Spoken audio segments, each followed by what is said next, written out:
بسم اللہ الرحمن الرحیم۔ حضرت ابو ہریرہ رضی اللہ عنہ سے روایت ہے کہ آپ صلی اللہ علیہ وآلہ وسلم فرماتے تھے کہ اگر کسی شخص کے دروازے پر نہر جاری ہو اور وہ روزانہ اس میں 5 دفعہ نہائے تو تمہارا کیا گمان ہے؟ کیا اس کے بدن پر کچھ بھی میل باقی رہ سکتا ہے؟ صحابہ نے عرض کی کہ نہیں یا رسول اللہ، ہرگز نہیں۔ آپ صلی اللہ علیہ وآلہ وسلم نے فرمایا کہ یہی حال 5 وقت کی نمازوں کا ہے کہ اللہ پاک ان کے ذریعے سے گناہوں کو مٹا دیتا ہے۔ صحیح بخاری حدیث نمبر 528۔ زہری سے روایت ہے کہ میں دمشق میں حضرت انس بن مالک رضی اللہ عنہ کی خدمت میں گیا۔ آپ اس وقت رو رہے تھے۔ میں نے عرض کیا کہ آپ کیوں رو رہے ہیں؟ انہوں نے فرمایا کہ نبی کریم صلی اللہ علیہ وآلہ وسلم کے عہد کی کوئی چیز اس نماز کے علاوہ اب میں نہیں پاتا، اور اب اس کو بھی ضائع کر دیا گیا ہے۔ صحیح بخاری حدیث نمبر 530۔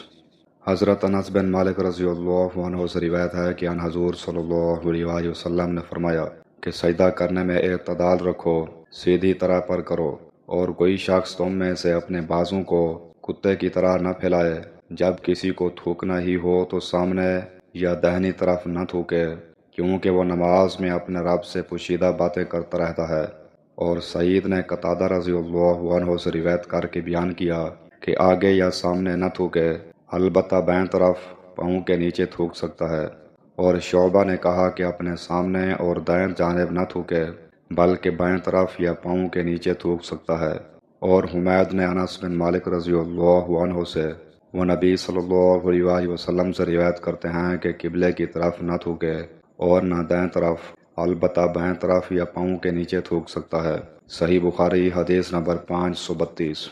حضرت عبداللہ بن عمر رضی اللہ عنہما رسول اللہ صلی اللہ علیہ وآلہ وسلم سے روایت کرتے ہیں کہ آپ صلی اللہ علیہ وآلہ وسلم نے فرمایا، جب گرمی تیز ہو جائے تو نماز کو ٹھنڈے وقت میں پڑھو، کیونکہ گرمی کی تیزی جہنم کی آگ کی بھاپ سے ہوتی ہے۔ صحیح بخاری حدیث نمبر 533۔ حضرت عبداللہ بن مسعود رضی اللہ عنہ سے روایت ہے کہ میں نے نبی صلی اللہ علیہ وآلہ وسلم سے پوچھا کہ اللہ تعالیٰ کی بارگاہ میں کون سا عمل زیادہ محبوب ہے؟ آپ صلی اللہ علیہ وآلہ وسلم نے فرمایا کہ اپنے وقت پر نماز پڑھنا۔ پھر پوچھا اس کے بعد؟ فرمایا والدین کے ساتھ نیک معاملہ رکھنا۔ پوچھا اس کے بعد؟ آپ نے فرمایا کہ اللہ کی راہ میں جہاد کرنا۔ ابن مسعود رضی اللہ عنہ نے فرمایا کہ ان حضرت صلی اللہ علیہ وآلہ وسلم نے مجھے یہ تفصیل بتائی، اور اگر میں اور سوالات کرتا تو آپ اور زیادہ بھی بتلاتے، لیکن میں نے بطور ادب خاموشی اختیار کی۔ صحیح بخاری حدیث نمبر 527۔